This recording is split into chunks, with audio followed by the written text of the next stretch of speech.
మా రక్షకుడు నీవు, మా దేవుడు నీవైనా, మా కొరకు ప్రాణాన్ని తిరిగి ఇచ్చిన దేవుడు నీవే. నీకు ఈ వందనాలు కృతజ్ఞతలు చెల్లిస్తూ ప్రభా, ఎదుగునైనా ఈ యొక్క నెలలో మొదటి పునరుద్ధరణ దినములు చేయి. నేను స్తుతించే భాగ్యము, నేను మహిమపరిచే భాగ్యము, నేను కొనియాడే భాగ్యం మీరు మాకు అనుగ్రహించినందుకు వందనాలు. ఇది నీ కృప అని నీ కృతజ్ఞతలు చెల్లిస్తూ ప్రభా, నీ సన్నిధి కాంతి మా మీద ప్రకాశింప చేయమని సహాయం చేయమని, కూడి వచ్చిన ప్రతి నెలలు కూడా అందరికీ దీవించిన సహాయం చేయి. వాక్యము చేత ప్రతి నెలని తాకండి అయ్యా, వాక్యము చేత ప్రతి నెలని తాకండి అయ్యా. వాక్యం అనేది మా మధ్యలో మీరు సంచరించు. మీరు మహిమ ఘనత ప్రభావం చెల్లించుకుని ఏ హృదయము ఏ బాధతో ఏ దుఃఖముతో ఇక్కడ వచ్చారు అవన్నీ ప్రభావ తొలగిపోయి వాక్యము చేత విడలిపోబడుతుంది కాక ప్రభావ, వాక్యము చేత తాకబడుతుంది కాక ప్రభావ, వాక్యము చేత వారి జీవితాలు నూతన కార్యము జరుగుతుంది కాక ప్రభావ, నూతనమైనటువంటి ఆశీర్వాదాన్ని విడుదల జీవితాలు, విజయవంతమైన జీవితాలు, నూతనమైన అభిషేకంతో నడిపించడం. మీరు ఇచ్చిన సమయాన్ని బట్టి కృతజ్ఞతలు, మహిమ ఘనత నామానికి క్షమిస్తూ యేసు క్రీస్తు నామం అడిగి పెట్టినాం తండ్రి, ఆమేన్. దేవునికి స్తోత్రం కలుగుగాక. ఒక చిన్న ప్రేయర్ రిక్వెస్ట్ ఈ సుఖ ప్రాంతంలో జ్ఞాపకం చేసుకుంది. టీచర్ రమేష్ గారికి మొన్న ముందు చిన్న స్ట్రోక్ వస్తే హాస్పిటల్ తీసుకుపోతే యాంజియోగ్రామ్ చేస్తే స్టెంట్ చెప్పారు.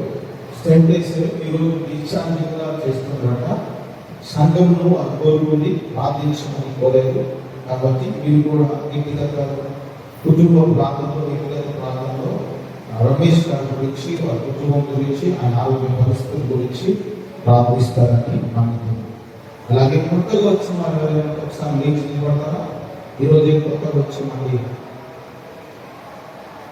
ఆరాధన కాదు, మంచిది. Thank you sir. చాలా చప్పట్లు కొట్టి సాధారణ అనిగా థ్యాంక్ యూ సార్. ప్రార్థిస్తూ మీకు ఏమైనా ప్రేయర్ రిక్వెస్ట్ ఉన్నా, మీకు ఏమైనా పరిస్థితులు అవసరం ఏమైనా కాంటాక్ట్ చేయండి. ప్రేయర్ రిక్వెస్ట్ అయితే పైకి వెళ్ళి అప్పుడు రైండి. మీకు ఏమైనా ఆధ్యాత్మిక విషయాల గురించి తెలుసుకోవాలన్నా మీరు కాంటాక్ట్ చేయండి. దేవుడు మిమ్మల్ని అందరినీ దీవించి ఆశీర్వదించుకుంటారు.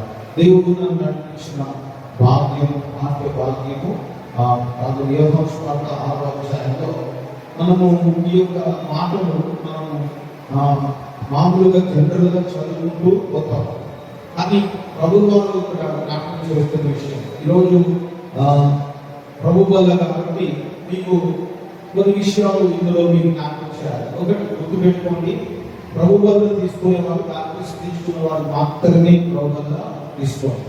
అది నిబంధన. ప్రాక్టీస్ లేకుండా ప్రభు వల్ల చేయిస్తే దానికి అర్థం లేదు, ఆ విలువను మనం కోల్పోతాం. కాబట్టి ప్రాక్టీస్ తీసుకున్న వాళ్ళు మాత్రమే ప్రభు వల్ల చేయండి.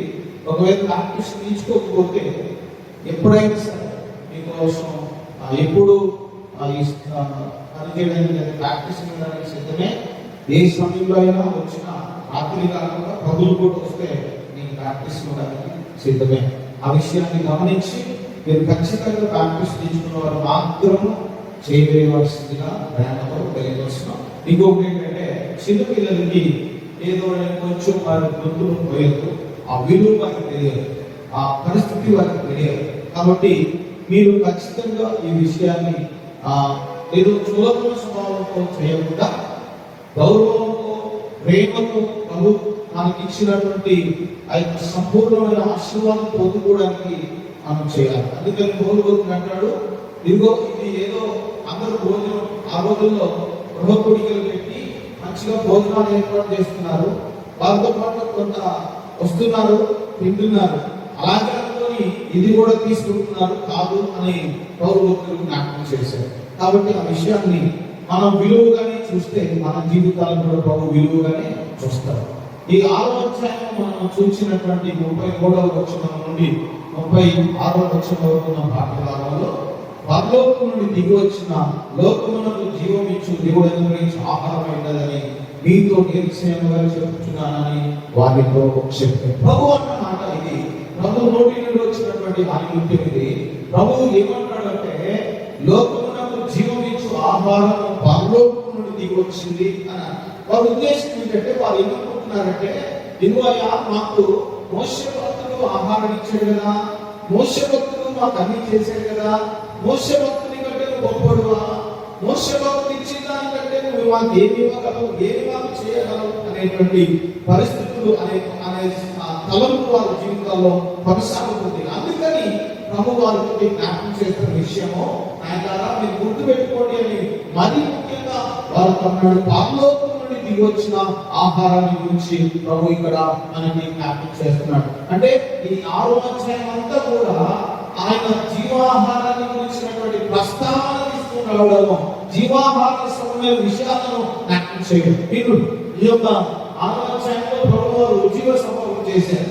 ప్రభు వారు ఉజ్జీవ సభ చేస్తే ఆ ఉజ్జీవ సభ అయిపోగానే అవ్వకముందే శిష్యులకు చెప్పాడు, అందరికీ భోజనం పెట్టాలంటే ఇది ప్రభా మన దగ్గర డబ్బులు తక్కువ ఉన్నాయి, ఈ తక్కువ డబ్బులతో ఎలాగైతే మనకి ఫీడింగ్ ఇవ్వగలం, ఎలా అందరికీ సరిపోయేంత ఆహారం ఇవ్వగలం అని 6వ అధ్యాయంలో 5, 6, 7 వచనాలను మనం చూస్తాం. 6వ అధ్యాయంలో ఈ 2 చేపలు ఆయన వారితో మాట్లాడిన తర్వాత అక్కడ మీరు చూస్తే 9వ వచనంలో చిన్నవాడి దగ్గర ఉన్నటువంటి 2 చిన్న చేపలు ఆయన 5 రొట్టెలు ఆయన ఆశీర్వదించి వారందరికీ సరిపడగా వడ్డించారు. వారందరూ తినగా 12 గంపలు ఎత్తినట్టు కూడా మనం ఇక్కడ చూస్తాం. అది అయిపోగానే ఆయనను రాజుగా చేయడానికి బలవంతం చేసి తప్పించుకొని వచ్చేసారు.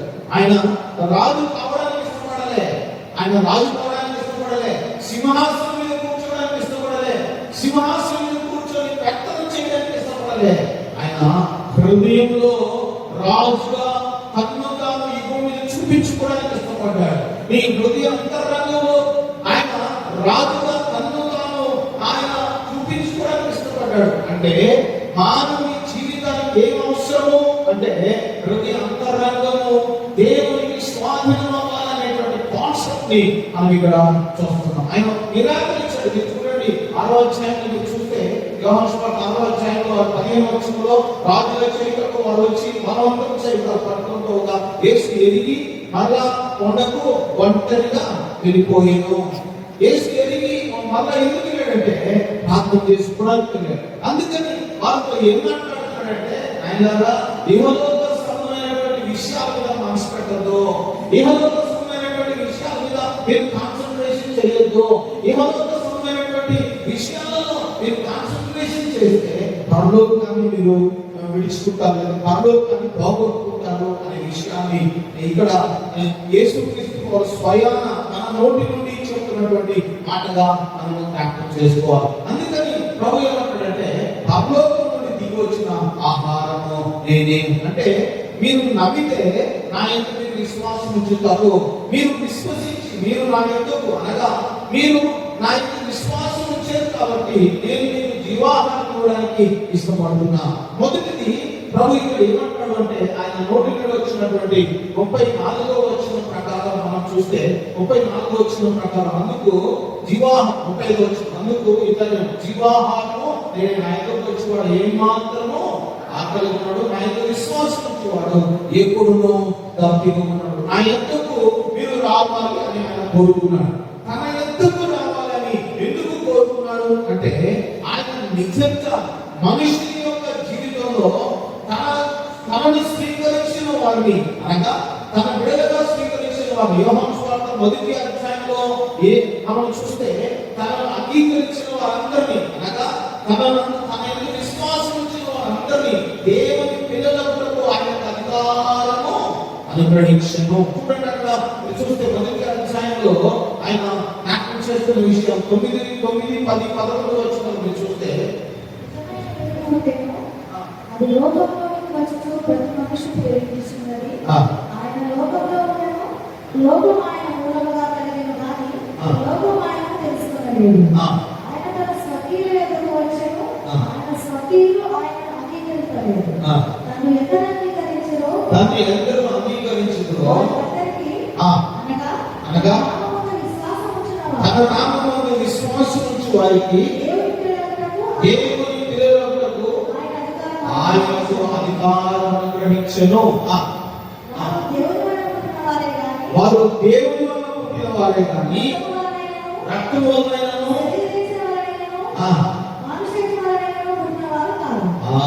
ఇది ప్రభు జ్ఞాపకం చేస్తున్నాడు.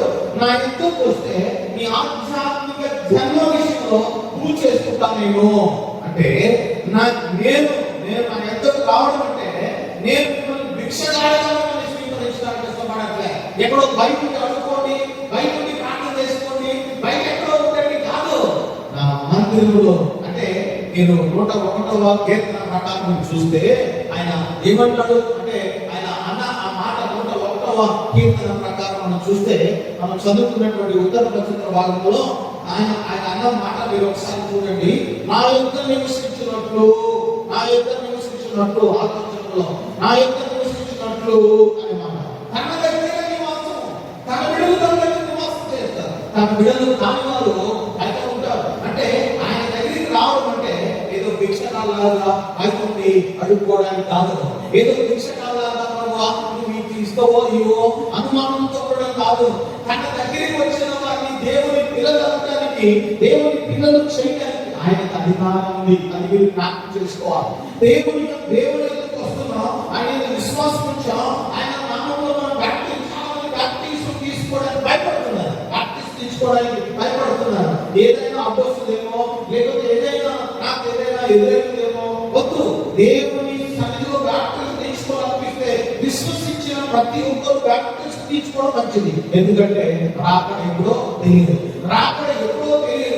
ఆ రాకడ సమీపంలో ఉంది. ఒకవేళ మన పోకడ కూడా ఎప్పుడో తెలియదు. మనము విశ్వసించిన బ్యాప్టిజం తీసుకుంటే ఖచ్చితంగా ప్రభు సన్నిధిలో ఆయన బిడ్డలుగా మనల్ని దేవుడు స్వీకరిస్తాడు. స్వీకరించిన దేవుడు మనకి అర్హత ఏదో ఆవరణలో ఉండు, లేదా పరిశుద్ధ స్థలంలో ఉండు, అతి పరిశుద్ధ స్థలాన్ని ముట్టదు అని ఎక్కడా కూడా ఆయన రిస్ట్రిక్షన్స్ ఏమీ చెప్పలేదు. ఆయన భిక్షగాలాగా చూడలేదు. నిన్ను తన సొంత కొడుకులాగా చూసుకోవడానికి ఇష్టపడ్డాడు. తన ఇంటిలో భాగమేయడానికి ఇష్టపడ్డాడు. తన కుమారులతో ఆయన తన కుమారులతో స్వాస్యముగా ఉంచుకోవడానికి ఇష్టపడ్డాడు. అందుకని యోహాను సువార్తలో ప్రభువు అన్నాడు, ఇదిగో నా యుద్ధకు వచ్చిన వారిని నేను మాత్రము పొడిసివేయను. అంటే నేను వద్దుకో అనే వాడను, నేను రిజెక్ట్ చేసేవాడు కాదు, నేను అంగీకరించేవాడు. అంగీకరిస్తే నేను అంగీకరించడానికి ఇష్టపడితే నీ స్థితి బాగుపడుతుంది, నీ పరిస్థితి బాగుపడుతుంది. నీవు దేవుని యొద్దకు రావడం అంటే ఆయన అంగీకరించవచ్చో, ఆయన విశ్వసించవచ్చో, నీ స్థితి ఎలా కోరుకున్నట్టు అంటే మీరు చూస్తే అపోస్తలుల 3వ అధ్యాయంలో శృంగారముల దేవాలయం ద్వారం దగ్గర ఒక వ్యక్తి అనుకుంటూ ఉన్నాడు. యేసుక్రీస్తు వారు పునరుద్ధానం తర్వాత 3వ అధ్యాయం 2వ వచనాలు మీరు చూస్తే అపోస్తలులు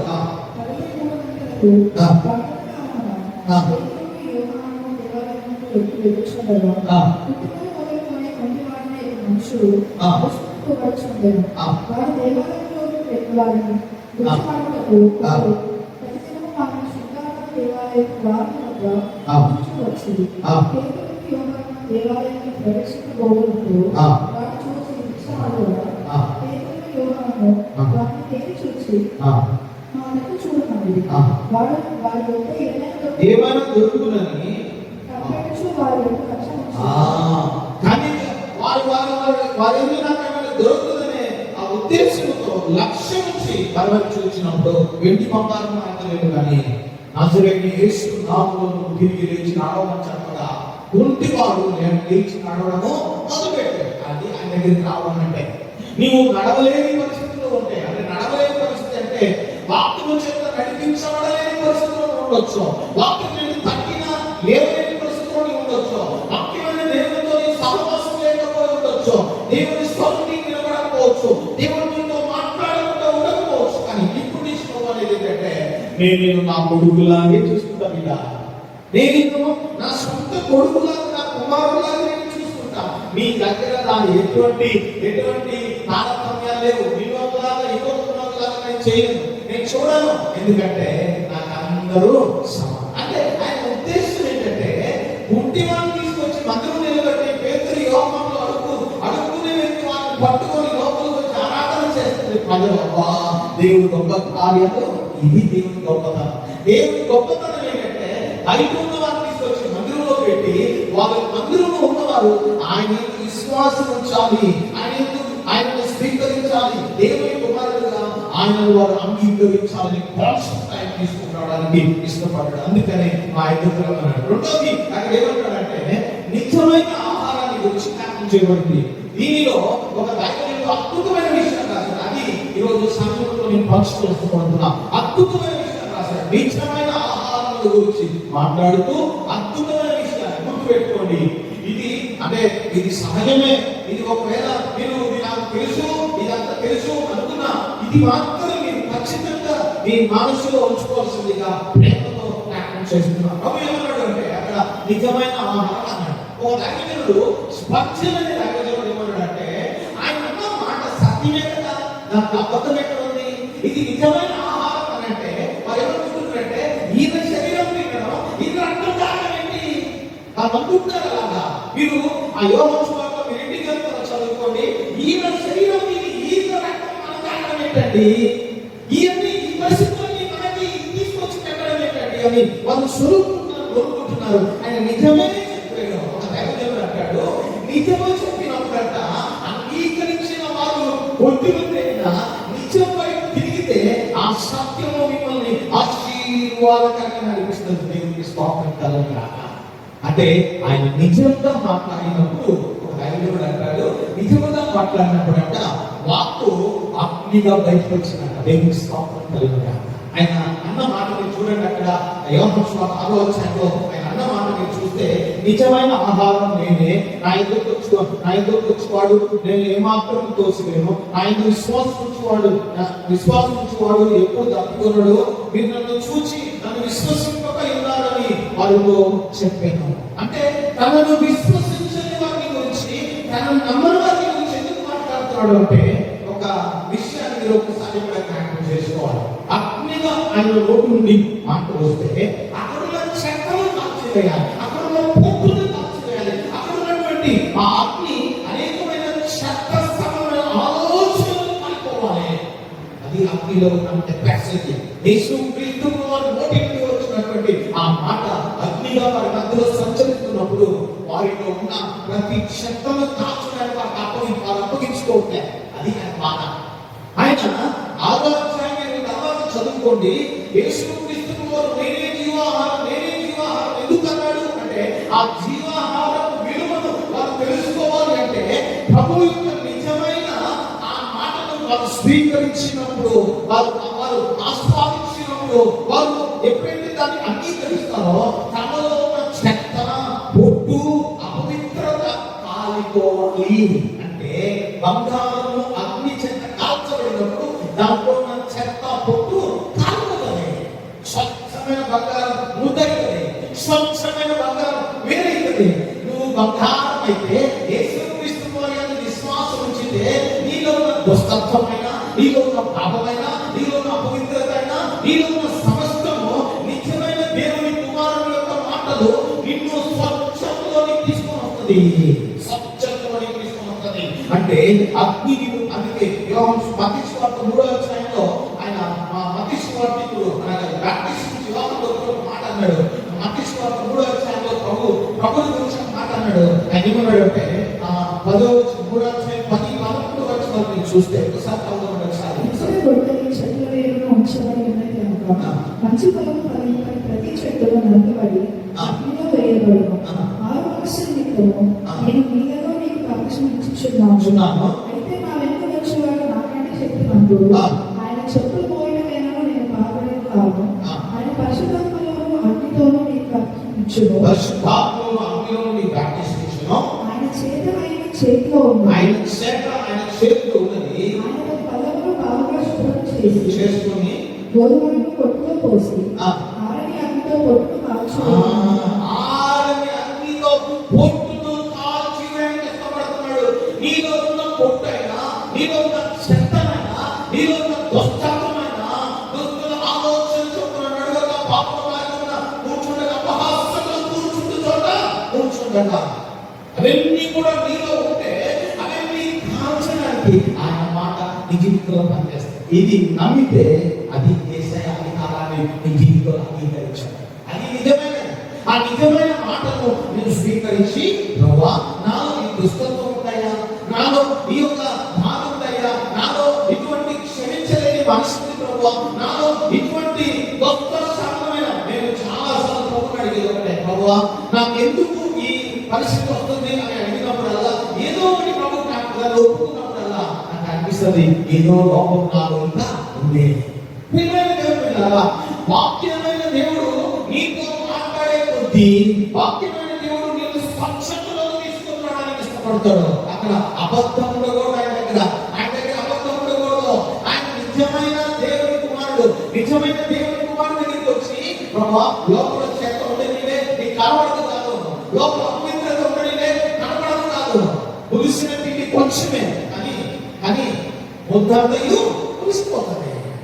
కొంచెమే భక్తికి కొంచెమే, ఆ అపవిత్రత కొంచెమే, ఆ కొంచెని దేవుని దగ్గర తీసుకొచ్చి ప్రభా ఇది నీకు నాచివే ప్రభా నువ్వు ఒప్పుకొని ప్రభుత్వం సమాధాన పడు వరకు అది నీకు లోపల దుష్టత్వం మాత్రమే ఇచ్చేస్తుంది, పాపం మాత్రమే, ఆవేశం మాత్రమే, అపవిత్రత మాత్రమే, అపవిత్రమైన మాటలు మాత్రమే లోపల నుంచి బయటకొస్తాయి. నువ్వు ఎప్పుడైతే కాల్చబడతావో, నువ్వు ఎప్పుడైతే పరిశుద్ధాత్మ అగ్ని చేతుల్లో కాల్చబడతావో, కాల్చబడిన నీ జీవితాన్ని కాల్చిన దేవుడు నిజమైన జీవితంలో తీసుకొచ్చి నిలబెడతాడు. దేవుడు ఆయన అబద్ధమైన వాడు కాదు, ఆయన ఎప్పుడు నిన్ను పక్కన పెట్టుకోడు కాదు, అప్పుడు ఎప్పుడు నిన్ను ఒకలాగా ఇంకొకరు నమ్మలాగా నిన్ను ఒకలాగా చూడడానికి తెలియదు. నువ్వు అప్పగించుకోలేదు కాబట్టి, నువ్వు ఒప్పుకోలేదు కాబట్టి, నువ్వు ఆయన దగ్గరికి వచ్చి ప్రభువా నువ్వు నన్ను సరిచేయకపోని అనలేదు కాబట్టి అదే అంటాడు. స్పర్శనని బైబిల్ ఏమంటాడంటే బంగారం అంట ఎప్పుడు కూడా కాలిస్తే స్వచ్ఛతలోకి వస్తుందంట. విశ్వాసి ఎప్పుడు కూడా దేవుని బిడ్డ ఎప్పుడు కూడా కాల్చబడితే స్వచ్ఛతలోకి రావాలి. కాల్చినప్పుడల్లా నీలో ఉన్న భక్తిహీనత, నీలో ఉన్న బొట్టు దేవుని సన్నిధిలో కాల్చబడినప్పుడల్లా ఖచ్చితంగా నీలో సంపూర్ణమైనటువంటి బంగారం లాంటి లక్షణాలు, బంగారం లాంటి ఆశీర్వాదాన్ని అనుభవిస్తాం. రెండోది అక్కడ ఏమంటాడు అంటే జీవాహారం తీసుకున్నా అనగా ఈ రొట్టెను ఈ యొక్క రొట్టెలు మనం తీసుకున్నప్పుడు అంట మనం ఏం చేస్తాం, నమిలి లోపలికి జీర్ణమయ్యేలాగా చేస్తాం. అంటే జీర్ణాశ్రయంలోకి వెళ్ళి అది జీర్ణమై నీ దేహ అవయవాలను పరిపాలించడానికి శక్తి ఉంది అనే మాట మనం జ్ఞాపకం చేసుకోవాలి. వాస్తవమే, నువ్వు ఆహారం తింటున్నావు, ఆహారం తిన్నప్పుడు లోపలికి వెళ్ళి ఆహారం ఏం చేస్తుంది, నీ దేహంలో ఎక్కడైతే ఆహారం కావాలో, ఎక్కడైతే ఏమి కావాలో అవన్నీ ఆ యొక్క ఆహారాన్ని లేదా రక్తమును అన్ని భాగాలను పంపిస్తూ ఉంటుంది జీర్ణాశ్రయంలోకి వెళ్ళిన తర్వాత. అందుకని కామిభక్తుడు అంటాడు నీ వాక్యము జిహ్వకు ఎంతో మధురమైనది, నీ వాక్యము భూమి మీద నాకు దొరికింది. ఎందుకంటే దాన్ని జీర్ణించుకున్న తర్వాత నా లోపల ఉన్న భక్తిహీనత పోతే, నాలో ఉన్న అపవిత్రత పోతే, నాలో ఉన్న నీకు ఆయాసకరమైన క్రియ పోతే, జీవము నాలో పనిచేసే కొద్దీ నా అవయవాలలో శుద్ధి చేయబడుతున్న కొలది బలహీనతల నా నుంచి వెళ్ళిపోతుంది. ప్రభా ఈ అవయవాలన్నీ కూడా నీ కొరకు తగ్గడానికి నాకు సహాయం చేయాలి. అందుకే అక్కడ అంటే మీరు చూడండి 101వ కీర్తనలో కీర్తనకారుడు ఏమంటున్నాడు అంటే నేను సంహరించను. ఎందుకన్నాడు అక్కడ 101వ కీర్తనలో మీరు చూడండి 5వ వచనంలో అదే మాట ఉంది, 5వ వచనంలో అదే మాట ఉంది, అలాగే 8వ వచనంలో ఉంది. 5వ వచనం సార్ చదువుతారా? 101వ కీర్తన 5వ వచనం. తమ పొరుగు వారిని చాటున దూషించు వారిని నేను సంహరించేదను, ఆకార దృష్టి గల వారిని గర్వించిన హృదయము గల వారిని సమీపంలో యెహోవా పట్టణంలో నుండి పాపము చేయవారిని అందరినీ నిర్మూలన చేయుటకై దేశమందరి భక్తులందరినీ ప్రతి ఉదయం నేను సంపాదించేదను. ప్రతి ఉదయం నా కోరికలు చెప్పుకొని ప్రభువును నేను బ్రతుకుతా. నీ లోపల దేవుని వాక్యం జీర్ణమైతే, నీ వాక్యమైన దేవుడు నీ లోపల అవయవాలన్నింటినీ అవి చేయబడితే, నీ లోపల ఉన్న ప్రతి భక్తిహీన అలవాటులు, భక్తిహీన చూపులు, భక్తిహీన మాటలు, భక్తిహీన అపవిత్రమైన పరిస్థితి నీ దేహంలో నుంచి వెళ్ళిపోతుందంటే. ఎందుకంటే వాక్యమైన దేవుడికి అంత శక్తి ఉంది. నువ్వు గమనించు. ప్రభు దగ్గరికి వచ్చి ఒప్పుకో. ప్రభు దగ్గరికి వచ్చి నువ్వు కన్ఫెషన్ చేయి. ప్రభు దగ్గరికి వచ్చి నువ్వు ఎప్పుడైతే వాటిని ఒప్పుకొని ప్రభుత్వం సమాధాన పడతావో, నీ లోపల ఉన్న పొట్టు భక్తిహీనత కాలిపోయినప్పుడు నీ అవయవాలలోనికి ఈ జీవముతో కూడినటువంటి ఆహారం జీర్ణించుకొని వెళ్ళేకూడదు. నీవు ఇది చెడ్డది కదా అసహించుకునే మనసు దేవుడికి ఇస్తాడు. 119వ కీర్తనలో నేను ఆయన కీర్తనకారుడు దానిలో నేను అసహించుకున్నా, నేను వద్దనుకున్నానా అని అంటాడు. అంటే అసహించుకునే మనసు. అందుకని పౌలు ఏమంటాడు? సమస్తము పెద్ద కుప్పగా నేను పెంచుకున్నా. తమను కానీ లేదు కానీ తనకి ఉన్నటువంటి ఖ్యాతి కానీ తనకు ఉన్నటువంటి స్థితి కానీ అనగా ఆ పౌరు భక్తులు ఉన్న సమస్తము ఫిలిప్పీయులతో నేను సమస్తము నష్టపరుచుకొని ప్రభు కొరకు సమస్తము పెట్టగా నేను ఎంచుకున్నాను. కారణం ఏంటంటే ఆయన జీవం నాకు పనిచేసి కొలది ఆ జీవాధిపతి నా మీద పెత్తనం చేస్తున్నప్పుడు ఆయన నన్ను నేను అప్పగించుకున్నాను.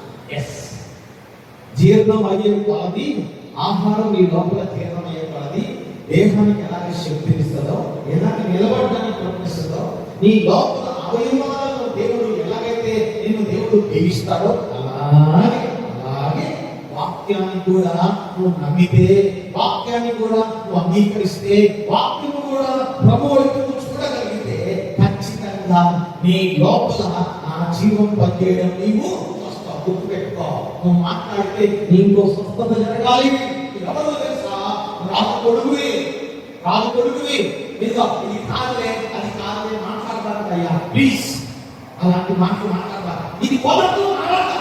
ఎందుకంటే నీ లోపల నుంచి జీవం లోపల ఇంటిలోకి ప్రవేశించినప్పుడు పరలోకంలో ఉన్న తండ్రి దాన్ని వదిలేసిపో ఆశీర్వదిస్తాడు. ఇది కొలదు, ఇది ఎవరో అనడానికి ప్రభా ఇది అవ్వడానికి నా మాటలను ముద్రించి నా బిడ్డల మాత్రం పనిచేయాలన్నట్టు అడుగు. ప్రార్థన చేయి ప్రభు దగ్గర.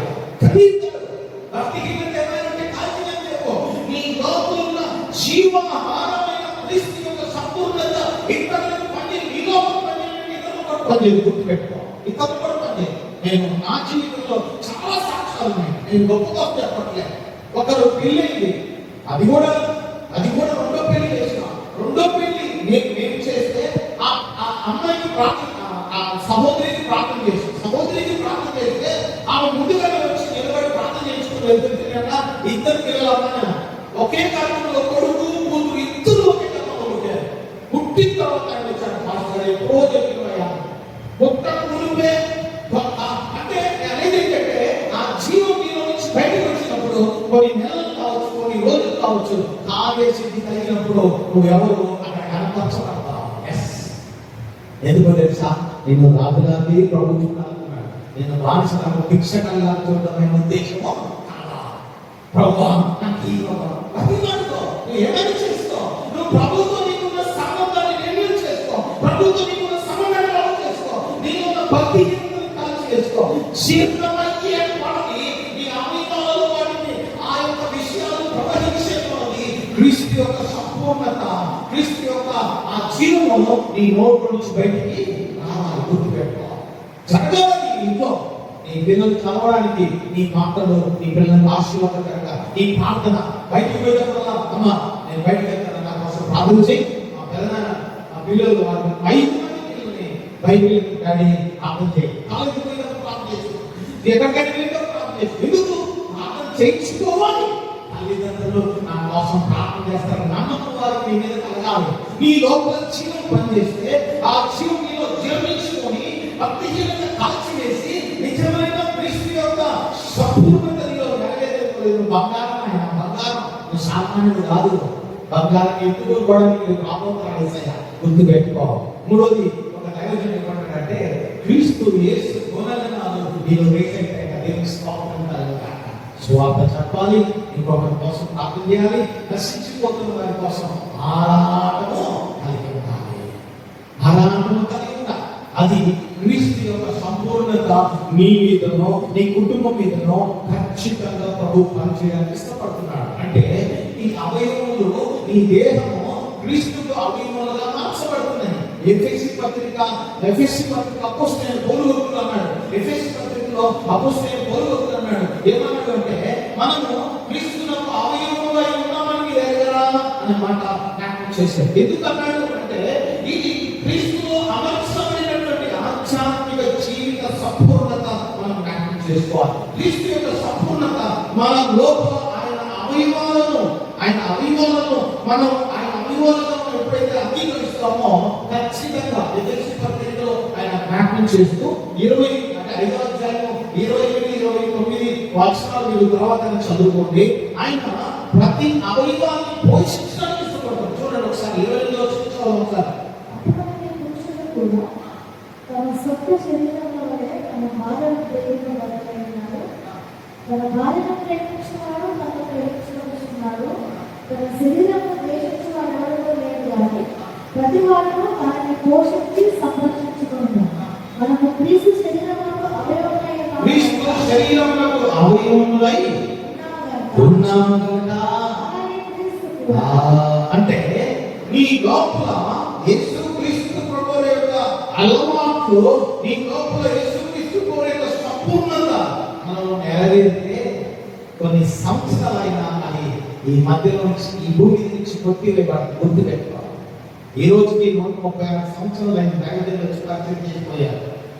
ఎన్నెన్నో ఆటంకాలు వచ్చాయి, కానీ ఈ రోజుకి ఆ పరిచయం జరుగుతుందంటే క్రీస్తు స్వరూపి వాళ్ళు ఉంది, వాళ్ళు పనిచేశారు, ప్రభు వారు వాడుతున్నారు, వాళ్ళు వెళ్ళిపోయారు. ఈ రోజు ఎవరు పనిచేస్తున్నారు?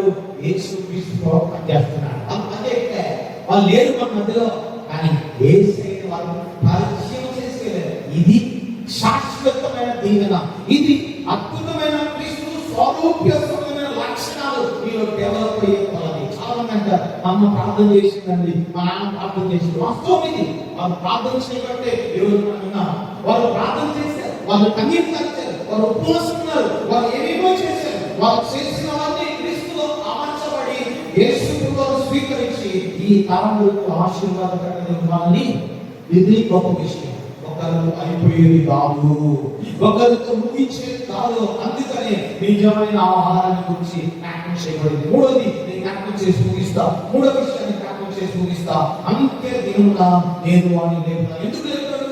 లేపాల్సిన అవసరం ఎందుకు వచ్చింది? అసలు లేపడానికి వచ్చినటువంటి అంశాలు ఎందుకు ఇక్కడ జ్ఞాపకం చేశాడు అంటే ఒకటే, అక్కడ ఏమంటాడు? 33 వచ్చింది చూస్తే, 33 వచ్చిన ఒకసారి ఏమంటారు?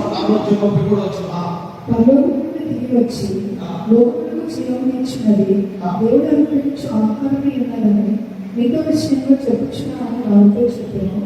కావున వారు ప్రభువా ఈ ఆహారం ఎల్లప్పుడూ మాకు అనుగ్రహించినట్లు అందుకు యేసు వారితో ఇతను జీవాహారము నేనే, నా యొద్దకు వచ్చేవాడు ఏమాత్రం ఆకలి ఉండడు, ఆయన విశ్వాసం వచ్చేవాడు ఎప్పుడు తప్పి ఉండడు. మీరు నన్ను చూసి అక్కడ ఏమంటాడు అంటే ప్రభు నిజంగా ఇది ఒక దీని వినవారు చనిపోరు, నా నిత్యము జీవిస్తారనే విషయాన్ని, నా నిత్యము జీవించడం విషయాన్ని జ్ఞాపకం చేయడం. నిత్యము అంటే నిత్యము జీవము, ఈ భూమిని బ్రతికినంత వరకు జీవిస్తాము, తర్వాత కూడా ఎత్తుకొని పోయే దేవుడు మన పట్ల ఉన్నాడు. అంటే తండ్రి కుమారుడు తండ్రి చిత్తముని ఎలా నెరవేర్చాడో ప్రభువా మనం ఏమని ప్రార్థించాలి?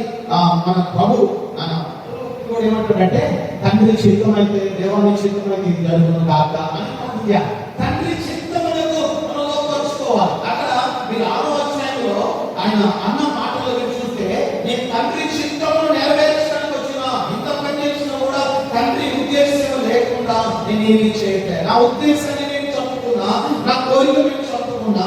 అది ఇక్కడ అంటాడు 39వ వచనంలో మీరు చూస్తే, 39వ వచనంలో అంతటిలో ఏమీ పోగొట్టు కనుక అంతర్యంగా దాని లేపుటే దాని పంపిన వాంఛితమై ఉన్నది. చూడండి అట్లా మీరు బైబిల్లో చూస్తే నా ఇష్టం నెరవేర్చడం 39వ నా ఇష్టం నెరవేర్చడం నేను రాలేదు, నన్ను పంపిన వారి చిత్తం నెరవేర్చడం నేను వచ్చిన. దేవుని చిత్తము, దేవుని ఉద్దేశం ఈ మూడు జరిగే మీరు నిజమైన క్రీస్తు యొక్క స్వరూపము కాల్చబడితే, జీర్ణమైతే, యేసుక్రీస్తు ప్రభువు యొక్క గుణగణాలు మీరు డెవలప్ అయితే తండ్రి చిత్తము కోసం మీ జీవితం ఉపయోగపడుతుంది. గుర్తుపెట్టండి. ఏ సమయంలో ఎక్కడైనా వాడుకోవాలో, నీ ప్రార్థన ఎక్కడ అవసరమో, ఎక్కడ తనకు ఇష్టమైన విషయాలు నీ జీవితంలో ప్రభు చేయడానికి ఇష్టపడ్డాడు, అవన్నీ ప్రభు మాత్రమే చేసుకుంటాడు. ఆయన అధికారం ఇది, మనది కాదు. అందుకని తండ్రి చిత్తము చేయడానికి వచ్చిన తండ్రి చిత్తము జరిగించడానికి ఇష్టపడే ప్రతి వ్యక్తిని తండ్రి చిత్తం ప్రకారం నేను వాడుకుంటాను. వాడుకొని ఇంటిలో అయినా, సమాజంలో అయినా, స్కూల్లో అయినా, ఎక్కడైనా నేను వాడుకొని నా చిత్తాన్ని నెరవేర్చి నా చిత్త ప్రకారం ఆ బిడ్డని తిరిగి లేవగలిగినటువంటి వాడను నేనే. లేపే దేవుని కుమారుని యొక్క సంపూర్ణత నీ దేహం మీద, నీ కుటుంబం మీద పనిచేయాలి. ఆయన చిత్తము నీ కుటుంబం మీద పనిచేయాలి. ఆయన చిత్తానుసారమైనటువంటి 58వ వచనంలో కూడా అంటాడు, 58వ వచనంలో కూడా ఆయన ఒక మాట అంటాడు. 58వ వచనంలో కూడా 57, 58వ వచనంలో జీవమున్న తండ్రి నాకు గొప్పేమో, కనుక నేను తండ్రి పూర్ణంగా జీవించుచున్నట్టే నన్ను తినువాడును నా మూలంగా జీవించును. ఇదే పరలోకము నుండి దిగి వచ్చిన ఆహారము. పితరులు మన్నాను తిని చనిపోయారు కదా, ఈ ఆహారం తినవాడు ఎల్లప్పుడూ ఎందుకు పితరుల గురించి జ్ఞాపకం చేశాడు? పితరులు తిన్నారు, తిని వారు పుష్టించారు, రక్షించారు, పొందారు, వారు కనానులోనికి ప్రవేశించారు. నీవు క్రీస్తు యొక్క శరీరము, రక్తమును స్వీకరించి నువ్వు కడగబడి ప్రభువులోనికి వస్తే ప్రభువులోని సంపూర్ణతను అనుభవించడానికి ఇస్తున్నాడు. ముందుకు రండి, ఇక్కడ చేస్తుంది, ముందుకు రండి. వెనక కూర్చొని వెనక వెళ్ళిపోవాల్సిన అవసరం లేదు. ఇది దేవుని సన్నిధి. రైతులు హల్లెలూయా. దేవుని సన్నిధి. మిమ్మల్ని దేవుడు తక్కువ నేర్పుకోవడం లేక మిమ్మల్ని ఏదో ప్రశ్నించడం, మీకేదో బాధ్యతలు అప్పగించడం, వచ్చి కనీసం ముందుగానే కూర్చొని ఆరాధన చేసుకున్నాను ఉంది. అంటే దేవుడి బాధ ఏంటంటే మీరు ముందుకు వచ్చిన ముందు కూర్చో, వెనకనే కూర్చుంటారు. ఎందుకు అని మరి ఎప్పుడు వెళ్ళిపోతున్నాయా? వెళ్ళిపోతుంది. ఏం కావాలి? పోవడానికి అందరం ఇంటికి పోవాలి, ఆ పరలోక ఇంటికి కూడా పోవాలి. ఒకరోజు రాత్రి వస్తుంది. ఇక్కడ తండ్రి చిత్త ప్రకారం చేయడానికి మనం పిలవాలా? ఆయన ఉద్దేశాన్ని ఎలాగ వ్యక్తపరుస్తున్నాడో చూడండి. నేను తండ్రి చిత్తము చేయడానికి వచ్చిన నేను ఈ తినేవాడు జీవిస్తాడు. ఆ మన్నాడు తిన్నారు, ఎవరు మోషే బట్టి వారు మన్నాడు తిన్నారు, వాళ్ళు చనిపోయారు. కానీ నేను తిన్నవాడు చనిపోడు. నన్ను తిన్నవాడు చనిపోవడానికి నేను అప్పగించాను. చనిపోవడానికి వాడి దేహము, వాడి జీవితం అప్పగించుకోను. తండ్రి చిత్తం నెరవేర్చడానికి వాడు ఇష్టపడతాడు. తండ్రి చిత్తం నెరవేర్చే కొలది దేవుని ఇష్ట ప్రకారం పరిపూర్ణతలో ఆ వ్యక్తి దేవుని సన్నిధిలోకి వస్తాడు. అర్థం చేసుకుందాం, ప్రవేశిస్తున్నాం. ప్రభువా ఇవన్నీ వారు నెరవేరులాగా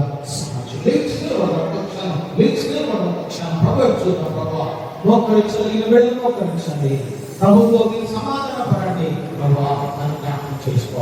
ప్రభువా నీ కొరకు నన్ను నీ కొరకు బ్రతకడానికి సహాయం చేయి. ప్రభువా నీ బిడ్డగా నేను జీవించడానికి సహాయం చేయి. నీ నిజమైన ఆహారం నాలోకి వచ్చినప్పుడల్లా నాలో అబద్ధమైనది కాల్చి వేసి నీకు ఇష్టానుసారంగా బ్రతకడానికి నాకు సహాయం చేయి. నీ పరిపూర్ణమైన దీవెన నాకు దయచేయి. తండ్రి నీ చిత్తము మాత్రమే నాకు నెరవేర్చి సహాయం చేయి. ఆయన వైపు చూద్దాం, మోకరించగలిగిన బిడ్డలు మోకరించాలి. పెద్దలు కూడా చాలా మంది మోకరిస్తున్నారు. వందనాలు. మోకరించగలిగిన బిడ్డలు మోకరించాలి. యవనస్తులైతే నేను చెప్పేది ఒకటే, మోకరించాలి. దేవుడు మిమ్మల్ని దీవిస్తాడు. ఆయన చూస్తున్నాడు, నేను చూడలే. ఆయన చూస్తాడు. నీ జీవితాన్ని ఆయన చూస్తాడు. నీ వ్యక్తిగత జీవితాన్ని ఆయన చూస్తాడు. నీ సంపూర్ణత ఆయన చూసి స్వీకరిస్తాడు. మోకరిందా ప్రభువు చూద్దాం.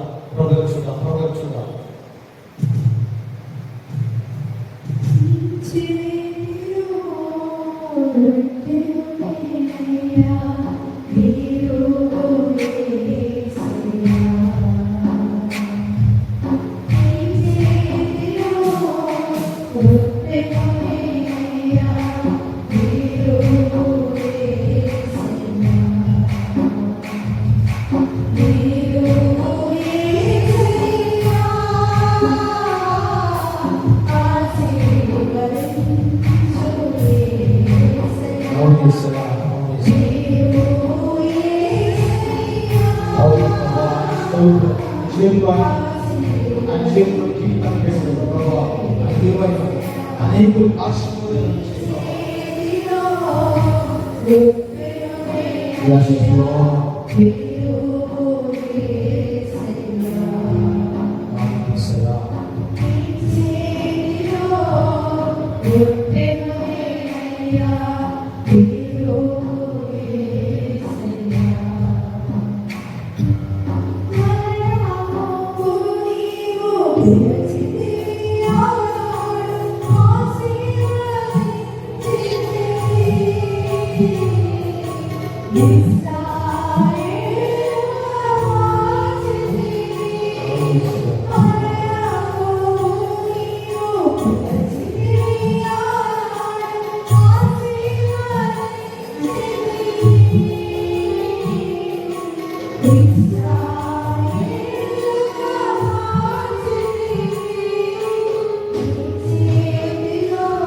జీవితాన్ని పెడుతున్నాను ప్రభా.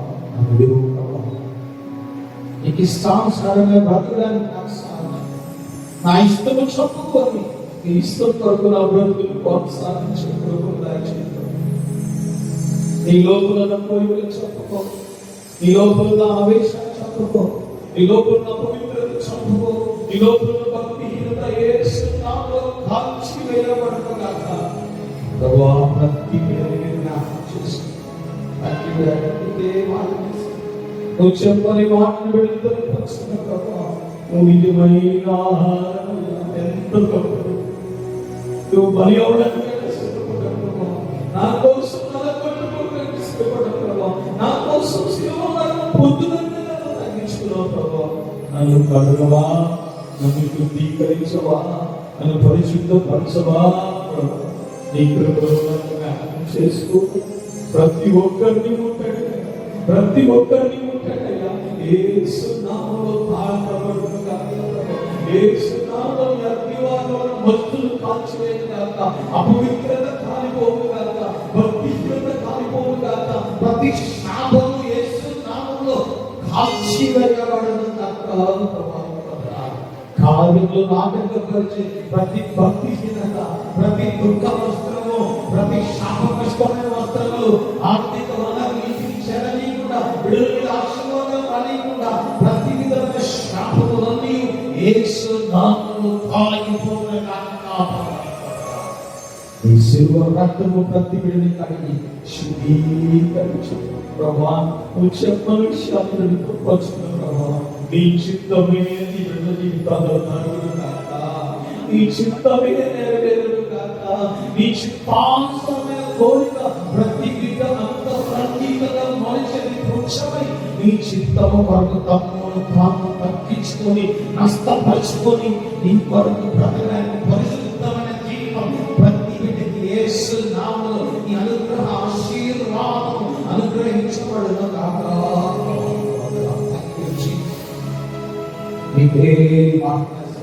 ప్రతి బిడ్డని పాత్రని పొందాలి, ప్రతి బిడ్డని దర్శించుకుని పొందాలి. నీ అగ్ని చేత ప్రతి బిడ్డని కాల్స్తున్నది పొందాలి. అగ్ని తండ్రి, విడిచే తండ్రి, పరిశుద్ధమైన తండ్రి, యోగ్యుడైన తండ్రి, నీకే మహిమ, నీకే మహిమసయ్యా, నీకే మహిమసయ్యా. ఆయన బిడ్డలందరినీ ముట్టుకున్నది పొందా, ఈ బిడ్డలందరినీ తాకుతున్నది పొందా, వాక్యమైన తండ్రి మనందరినీ సంచరిస్తున్నది పొందా. ప్రతి వస్తువులు, ప్రతి అపవిత్రతలు, ప్రతి విధమైన భక్తిహీనత, శాపము, ప్రతి విధమైన వ్యతిరేకమైన దుష్ట కార్యములు యేసు నామములో దహించబడును గాక. ఉద్యోగంలో ఆశీర్వాదం లేకుండా బిడ్డలకు ఆశీర్వాదం వచ్చును గాక. ఉద్యోగం కొరకు ఎదురు చూస్తున్న బిడ్డల జీవితంలో ఉద్యోగాలు పొందుకోగలరు గాక. చదువులో అభివృద్ధి లేని బిడ్డలకు యేసు నామములో ద్వారములు తెరవబడును గాక. కుటుంబాలు నెమ్మది బిడ్డలకి నీ అగ్ని చేత ప్రతి శోధనలు కాపుకోను గాక. స్థితిగతులు మార్చబడును గాక. ఇల్లు కట్టుకోలేని బిడ్డలకి ఇల్లు కట్టుకోవడానికి యేసు నామములో నూతన కార్యములు యేసు నామములో జరుగును గాక. నీ కృపాక్షేమము సమాధానం నీ సన్నిధానానికి నీ వెళ్ళవిరించి నడిపించు ప్రభువా. మమ్మల్ని మేము చేతులు ఎంతటి వారమైనా నీ మా మీద ఎంత ప్రేమ, ఎంత ప్రేమ, ఇంతని వర్ణించిన మా వల్ల కాదు.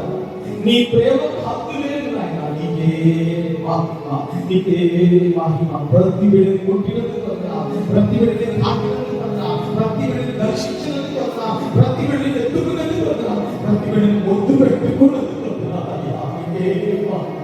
ఎంత మంచి ప్రతి బిడ్డని ముద్దు పెట్టుకున్నది కొన్నా, ప్రతి బిడ్డని దర్శించినది కొన్నా, ప్రతి బిడ్డ జీవితంలో గొప్ప కార్యం చేయాలని ఈరోజు మీరు మా జీవితంలో గొప్ప కార్యం చేయాలని కోరుకున్నది కృతజ్ఞత.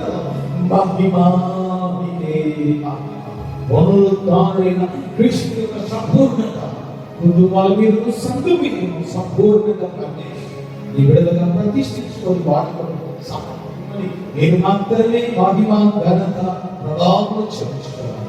యేసు క్రీస్తు నామములో అడిగి వేడుకుంటున్నాము తండ్రి. ఆమేన్. అందరూ